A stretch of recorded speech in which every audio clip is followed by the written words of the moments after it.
that finally, I settled on one word, which I would think is the most important word when you're grooming yourself to be a leader. And the word I want to leave for everybody today is accountability. We have to be a little entrepreneurial in our thought process. We can't shut shop and say, "Acha kaam khatam ho gaya, company ka kuch bhi ho, theek hai, kal dekhenge." One of the things that we've recently started with the sales team is there's a program called Sales Excellence Program, wherein we have coaches, sales coaches.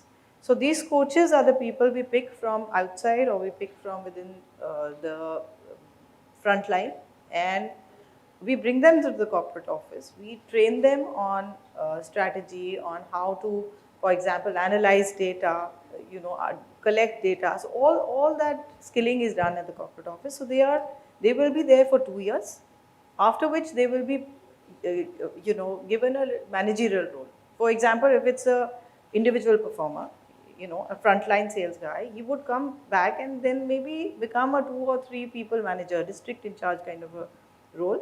And then he's going to deliver there, and for the next level again he would need to come back, understand and reskill, work in different areas of marketing, sales, branding, etc. and then again go back to the field.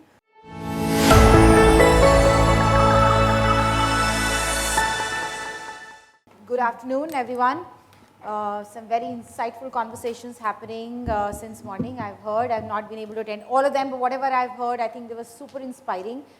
I have some very eminent people over here. I'm a little nervous because I don't know how will I be able to trigger and get all the insights and interesting aspects. But I think the spirit of what we're going to talk about today, which is leadership skills, leadership management, hiring leadership skills in the corporates, in our organizations, to people analytics, to algorithmic HR, which is the most talked about topic. I think all of that, integrating all of that today is an attempt that we're going to make through the discussion, and we will have some interesting conversation on that. I would always encourage you to ask questions after the session, maybe during if my panelists are okay with that, because the more we make it interactive, the more relevant it will be. Otherwise, it will just be a dialogue between the 4 of us over here. With that, I think we can start with you, Dileep. Okay. On the leadership skills and management. I think one thing that I personally, and I'm sure everybody would like to know, is your opinion on what is one unappreciated or overlooked leadership skill that you believe is essential for effective management, and how do you cultivate and develop this skill within yourself and your teams? Okay. That way it's a very tough question because when you talk about leadership competencies or leadership skills, there are very set skills that are available in terms of competencies. But what I have seen right from my formative days is that we were really scared of people who had eye for details. When they are doing the reviews, but if that particular person would be there in the review meeting, people would be very well prepared. And what I realized that a lot of people try to lead the functions and the businesses with a superficial knowledge. And I think thoroughness is very, very important. That's a very distinctive skill that gives an edge. Let me give a practical example. So in one of the companies that I work, we are preparing the annual budget. And somehow, you put all the numbers together and then the numbers are not matching, the expected bottom line is not coming and all that. So we were reviewing the entire assumptions that we are doing. And we realized that the raw material prices were actually, the estimates were much higher than what we expected. And we said, okay, why is it happening? Everything else looks to be fine. It's the raw material price bit that's actually killing the whole game. So we asked the person, what's the assumption that you have taken? So, and then with some more details. So that guy said, no, it's not me, my deputy has worked out on that. Then we asked the deputy said, no, my deputy has worked out on that. So finally there was one management trainee who had looked at this whole thing and given the numbers. So this is what I mean by thoroughness, that any number that comes to you, is it making sense? What's the deep insight into that? I think that's one distinctive quality that makes the effective business. That's my take on that. Absolutely. Kiran, you would like to share from your industry, because your industry is very, very different. And I'm sure there are very diverse views that you would have within your circles when you discuss this aspect of leadership. Sure, Anshula, thank you for that. But before I answer that, and with permission from the Sapphire team, I'm going to take a moment to first address everybody here. I'm very grateful that all of you have come here to hear us and learn from our experiences. If not what to do, at least what not to do you will learn today. So thank you for attending. I really again encourage all HR people and other fraternity as well to make best use of these workshops, functions, because one thing I want to tell you, I've now been in the industry for 25 years, काम कभी खत्म नहीं होगा HR का, कभी नहीं होगा. So take time out, step out and attend these workshops. At the end of the day, even if you go away with one learning, it's worth it, because sometimes magic happens with one insight, one learning, one new thought. So do take time out. Like I said, work will continue without you also for that one day. Earth will not stop. Take time out. You'll make a new friend here maybe. You'll get a new insight. You will, meet and fraternize with your colleagues in HR. And if nothing else, there's always good lunch. Okay? So do take time out for these sessions. Now, Anshula, coming, to your question on, yes, my industry is very different, but, in leadership, I thought about this because this is a leadership session, and I was anticipating this question from you that, so in leadership, I think in a way, it doesn't matter what industry you're from, because all leaders have to demonstrate the right things irrespective of the industry. And while I was, driving here, I thought about what is that one thing I want to talk about to a forum on what is an important skill that as leader everybody should have. And while I wanted to sound more intelligent by thinking of something which is more cutting edge, like something around sustainability, strategy, but finally, I settled on one word, which I would think is the most important word when you're grooming yourself to be a leader. And the word I want to leave for everybody today is accountability. It's old-fashioned, it's not new, but I think it encompasses to me everything that a leader should be. When you say you have to be accountable, or when I say that accountability is important for leadership, what I mean is you are in charge. You are in charge, responsible for whatever happens to your team, in your company, and in your life, right? When we are accountable, we have to make sure we are walking the talk. We are demonstrating the right values. We are responsible for our team's career, growth, and how they fare in the company. We are accountable for results. We have nobody else to look at, There is no passing the buck. When you are an accountable person, everything ends at you. So I would think that, we have to be a little entrepreneurial in our thought process. We can't shut shop and say, "Acha kaam khatam ho gaya, company ka kuch bhi ho, theek hai, kal dekhenge." You have to be a little bit of an entrepreneur. You have to take accountability for whatever you are delivering, in your thought, role modeling, like I said, behavior, closure, and results. So I think at all times, if you remember that word, that the buck stops with me, I'm accountable for my actions, my behavior, my results, and my team. I think it will make us more mature, responsible, and agile leaders. Well said, well said. Can't agree more with you, Kiran, and with you, Dileep, on both the aspects. They are, you just find them as a behavioral aspect sometimes, and you tend to overlook, but they may be the most important aspect for you, not only to show your leadership skills, but also to feel like a leader, to inspire. So leadership is not all about just taking charge and marching ahead. I think it's a lot to do with just feeling like a leader, taking that pride to be able to do that thing in the true spirit, not because you're looking for growth or more salary or increments and stuff like that. So well said, and thank you very much, both of you.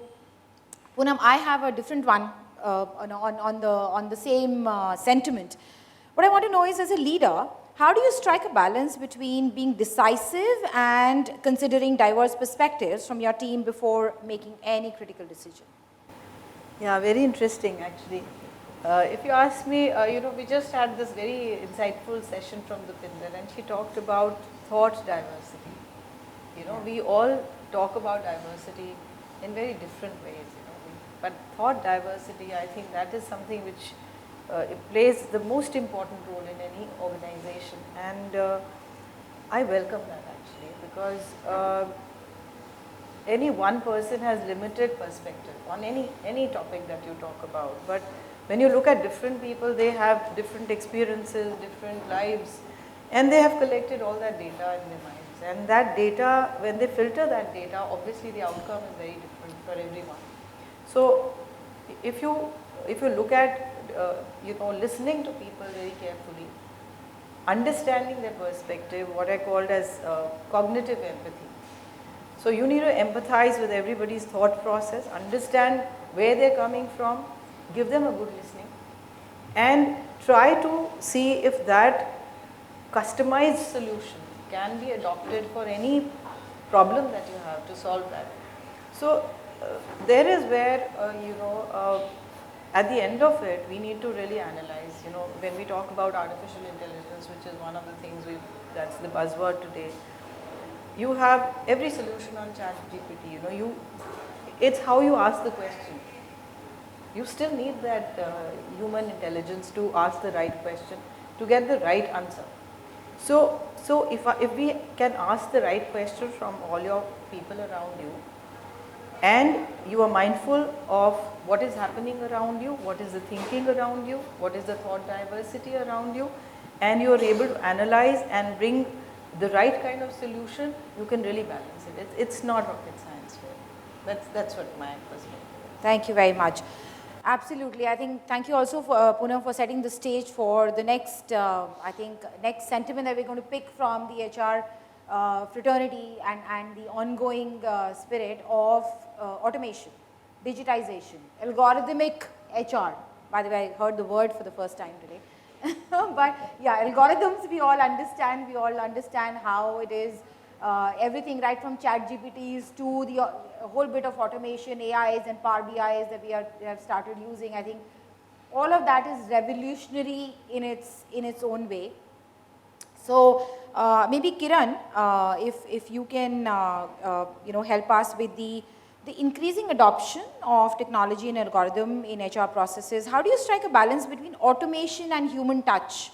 Which is, if for HR at one point in time a human touch was supposed to be the thing, the difference that you make between the business and yourself. So is that diminishing or will it sustain? Thank you for that question, a very relevant one. And so yes, it is diminishing and it's not a good thing. As HR, I feel very strongly that kitne bhi duniya badal jaye, zamane badal jaye, but it's human resources, function ka naam nahi badla hai, right? So we have to at all points provide a touch point and be available. I think Poonam had touched upon thought leadership around diversity, etc.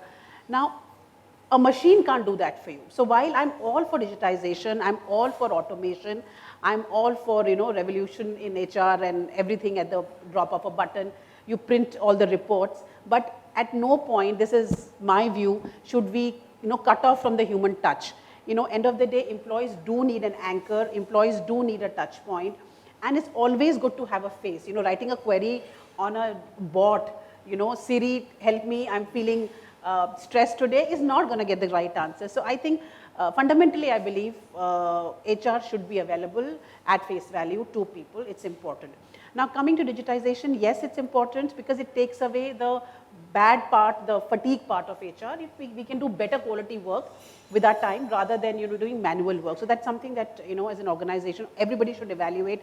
And post-COVID I've realized there are so many small shops which have come up. So you don't need to necessarily go for the big items, the big the biggies of automation who are very expensive and non-customizable. So those who've been through ERP journeys, there are expensive, non-customizable formats available, but there are 100 mom and pop shop, small vendors available today who are doing some amazing work. So please do try to reduce your work, which is non-automated, which is very clerical in nature. But do not lose your touch and support employees in their need of time. But I'd like to share an example since you asked, Anshala. And I won't talk about the normal HR process journey. I mean, employee records created on system and all is okay. We tried experimenting with talent management. It's a new one, using automation and digitization in a talent management process, which is tough. Now, again, sharing from experience, the world is changing very fast. People are wanting growth very fast, and we have to move away from a time capsule promotion based thing. 3 saal ho gaye, we should have a promotion, 4 saal ho gaye, I'm ready for the next role. Who's deciding you're ready or not? So we experimented with talent management, and we had wonderful results. So first of all, when we wanted to promote people, we wanted to move away from the usual 2 years and outstanding rating is good enough for a promotion. It isn't anymore, because you've been great at your current role. Who decides and judges how you're going to be at a higher role, right? We've seen you in current role. We don't know how your competencies will map out in a future role. And it's also important at times, HR people should not take it personally that there are some skills we may not have, or there are some skills which other experts will help us do better. So we outsourced our talent management process in a significant way this year. We experimented and we onboarded a vendor who helped us through automated process and coaching abilities to judge our employees who are ready for promotion for next level through cognitive, behavioral and analytical skills. So it's a world renowned tool that they use. So we know we are compared against thousands of people at similar levels. The best part was this is an outsourced thing. So there is no personal view, judgment or bias coming in. Objective. And people loved the process because it was totally unbiased. You don't know the vendor, they don't know you personally. And the best part was that not only were we able to do a very thematic assessment, we also got very amazing reports generated. Again, there's so much analytics which has gone in these reports. So people were able to see what their needs are and how they're doing. So the whole analytical, bent of process, which was analyzing reports and also developing, individual development plans, feedback for them. So the whole process we thought was very seamless because there was nobody feeling that it's too personal, or not. And the reports and the feedback provided also by the vendor helped people develop themselves better, be ready for next roles. And the whole thing was very seamless. So I think it's time we evaluate, analytics and digitization in more formats apart from reporting formats. Thank you, Kiran. I would still say, Kiran, this is still easier for your industry. Easier said, not easier said, but it's comparatively easier to implement in your industry because you still come from a corporate industry, yes, right? Yes. Let me ask Dileep and Poonam, because manufacturing is another animal. Sure. Whether it is about managing shop floor people or the kind of skills that you hire, the way you manage them, their aspirations in life, it's just very, very different on the ground at all levels. Dileep, what's your view between the automation and the human touch? How would you balance that? Yeah, so I'll give a specific example. So we are basically into the business of making plastic and laminated tubes. So most of the tubes that you see for oral care or cosmetics, pharma, those are the tubes that we make. We make billions of tubes every year. Very sophisticated machines. So we hire diploma holder for running these machines. So just to give a flavor of it, we have a machine which makes 60 tubes per minute. We have a machine which makes 500 tubes a minute. Okay, that's the kind of variation that we have. And different segments, right from hair color to pharma to oral care and everything. So we were having diploma holders. One of the problems that we were facing was that in the very first year, almost 30% people would leave because most of them had looked at our job as a stopgap arrangement till they find another job. So then I said, how do we do it? So roughly around 300 people every year we had to add. So the application that we would receive from colleges were around 3,000. So how do we shortlist them? So what we did was, apart from so we developed a test which was using a IT platform. But more than the skill and knowledge, what I told my team is that please, interview and understand those who stayed with us for 5 years, 7 years. What is that they look at from the job, and what is the value that the company is creating for them? What's the kind of mindset that they have, and can we sort of build some questions around them to see if that is the kind of outlook people have towards life, maybe their stability with us will grow up. So we built around 12 questions around those, and they were open-ended questions, and we included them. And I'm happy to tell you that based on that, and that had a more weightage. So based on that, our first year attrition has come down. So we are choosing the right people. So one of the things the question was that, what is your long-term career? So those who wanted to become supervisor, they immediately left us. And those who said, no, we love the technical job, and that is why we are joining here, and we like the technical innovation and process improvement, they stayed with us more. So these were the specific inputs we used technology. How interesting is that? Poonam, just a quick comment on this from the cement industry, which is another level. Yeah, it's another level because we have a lot of, it's a very labor intensive industry. And we have school dropouts, we have ITIs in the plants. We also have salespeople who are very different and at leadership roles, obviously the talents and the competencies required are completely different. Where it comes to, for example, productivity management or it comes to time and motion that you want to study, I think automation plays a very important role because these are your mundane jobs where you need to collect data and you need to just analyze that data and use it to improve productivity.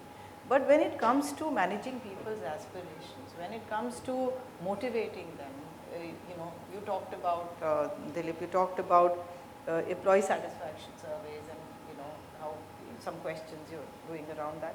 That's a very important, why do we have employee satisfaction survey? Because we really want to feel the pulse of the people, right? That address their emotions, address their aspirations, and those you cannot digitize.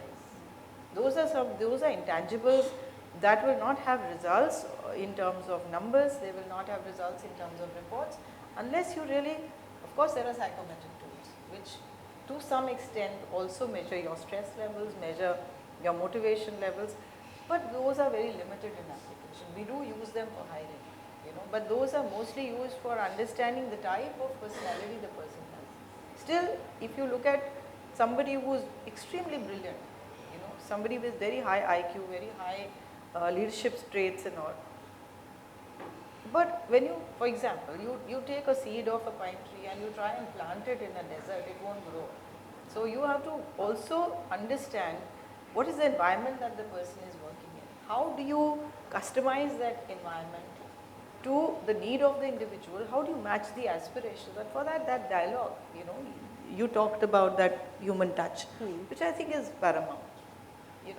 Whatever artificial intelligence may come in tomorrow, I think at the end of the day, our own filters play a very, very important role in understanding people and addressing their issues and motivating them, because a happy individual, if you know that the company has your back, right?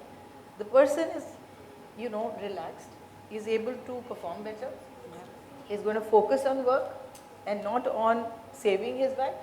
And that is where I feel HR has a very, very important role, and that automation over here will not work at all.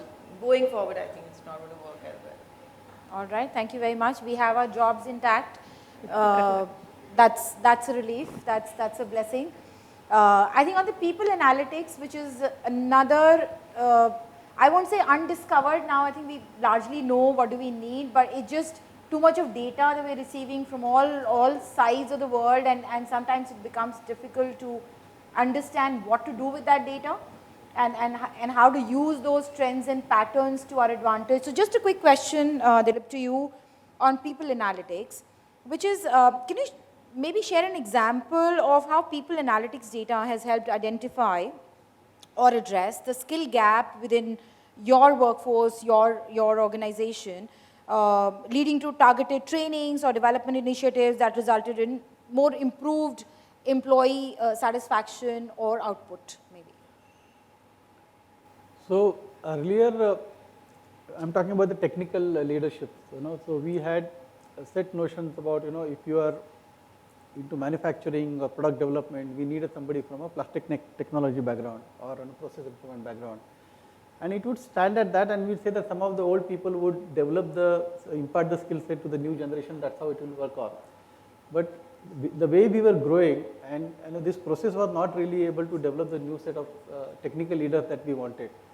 So what we did was that, defined the technical competencies, for each of the job, and then starting from scale 1 to 6, scale being 1 is being novice and 6 being the expert, and what that would be for a given role, and then identified who are the masters in that particular skill, because he may not be overall technical leader, but in this particular skill he is very, very good.